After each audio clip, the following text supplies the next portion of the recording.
Selamat pagi, salam berjumpa dengan saya. Kita mempelajari materi pertama mengenai menelusuri peradaban awal di Kepulauan Indonesia. Adapun tujuan pembelajaran yang pertama, melacak asal-usul nenek moyang bangsa Indonesia. Yang kedua, mengenali corak kehidupan masyarakat praaksara. Ketiga, menganalisis perkembangan teknologi pada masa praaksara. Nah, materi kita pertama mengenai sebelum mengenal tulisan. Manusia purba tidak mengenal tulisan dalam kebudayaannya, di mana periode kehidupan ini dikenal dengan zaman praaksara. Nah, sebelumnya kita harus memahami apa itu praaksara dan masa aksara.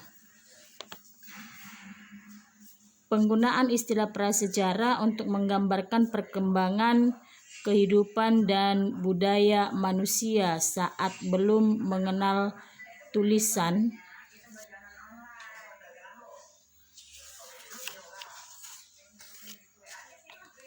Nah, jadi praaksara berasal dari dua kata, yaitu pra yang berarti sebelum dan aksara yang berarti tulisan. Nah, dengan demikian zaman praaksara adalah masa kehidupan manusia sebelum mengenal tulisan. Istilah lain yang sama dengan istilah praaksara yakni istilah nirleka. Nir berarti tanpa dan leka berarti tulisan. Karena belum adanya tulisan, maka untuk mengetahui sejarah dan hasil-hasil kebudayaan manusia adalah dengan melihat beberapa sisa-sisa peninggalan yang dapat kita temukan. Nah, dalam materi ini ada beberapa muncul pertanyaan, yaitu sejak kapankah waktu dimulainya zaman praaksara dan kapan zaman praaksara itu berakhir. Zaman praaksara dimulai sudah tentu sejak manusia ada di muka bumi. Nah, itulah yang menjadi titik mulainya masa praaksara. Dan kapankah praaksara itu berakhir? Nah, zaman praaksara berakhir setelah manusia mulai mengenal tulisan. Nah, yang kedua kita masuk kepada materi tentang terbentuknya Kepulauan Indonesia.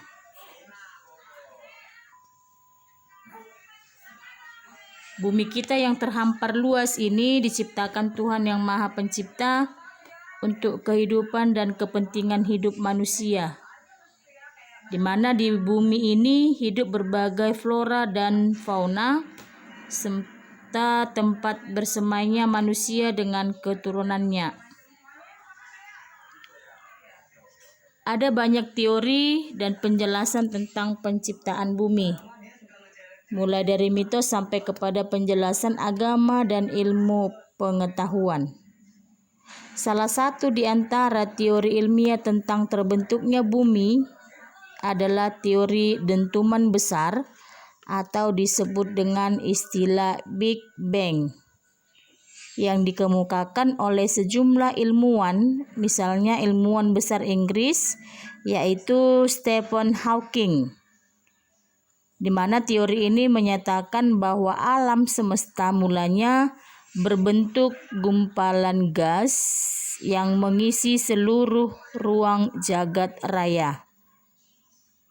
Nah, jika digunakan teleskop besar Mount Wilson untuk mengamatinya, akan terlihat ruang jagat raya, yaitu luasnya mencapai radius 500 juta tahun cahaya. Gumpalan gas itu suatu saat meledak dengan satu dentuman yang amat dahsyat.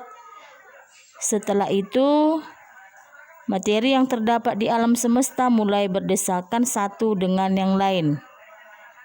di mana dalam kondisi suhu dan kepadatan yang sangat tinggi, sehingga hanya tersisa energi berupa proton, neutron, dan elektron yang bertebaran ke seluruh arah. Nah, ledakan dahsyat itu menimbulkan gelembung-gelembung alam semesta yang menyebar dan menggembung ke seluruh penjuru, sehingga membentuk galaksi, bintang-bintang, matahari, planet-planet, bumi, bulan, dan meteorit. Bumi kita hanyalah salah satu titik kecil saja di antara tata surya yang mengisi jagat semesta. Di samping itu, banyak planet lain termasuk bintang-bintang yang menghiasi langit yang tak terhitung jumlahnya. Selanjutnya, proses evolusi alam semesta itu memakan waktu kosmologis yang sangat lama sampai berjuta tahun. Terjadinya evolusi bumi sampai adanya kehidupan memakan waktu yang sangat panjang. Ilmu paleontologi membaginya dalam 6 tahap waktu geologis. Masing-masing ditandai oleh peristiwa alam yang menonjol seperti munculnya gunung-gunung, benua, dan makhluk hidup yang paling sederhana. Sedangkan proses evolusi bumi dibagi menjadi beberapa periode sebagai berikut. Yang pertama itu adalah 1. Ajoikum. Ajoikum berasal dari bahasa Yunani a yaitu tidak, jun yaitu hewan. Nah, berarti pengertian ajoikum yaitu zaman sebelum adanya kehidupan.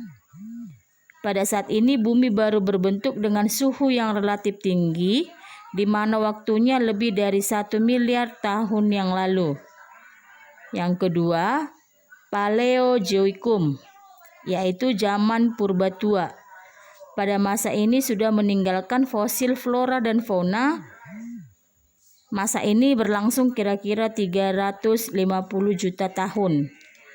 Yang ketiga, Mesozoikum, yaitu zaman purba tengah, di mana pada masa ini hewan mamalia, yaitu menyusui, hewan amfibi, burung, dan tumbuhan berbunga mulai ada.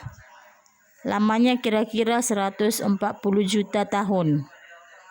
Yang keempat, Neozoikum, yaitu zaman purba baru yang dimulai sejak 60 juta tahun yang lalu. Zaman ini dapat dibagi lagi menjadi 2 tahap, yaitu zaman tersier dan zaman kuarter. Nah, zaman es mulai menyusun dan makhluk-makhluk tingkat tinggi dan manusia mulai hidup. Nah, demikianlah materi kita tentang masa praaksara dan terbentuknya Kepulauan Indonesia.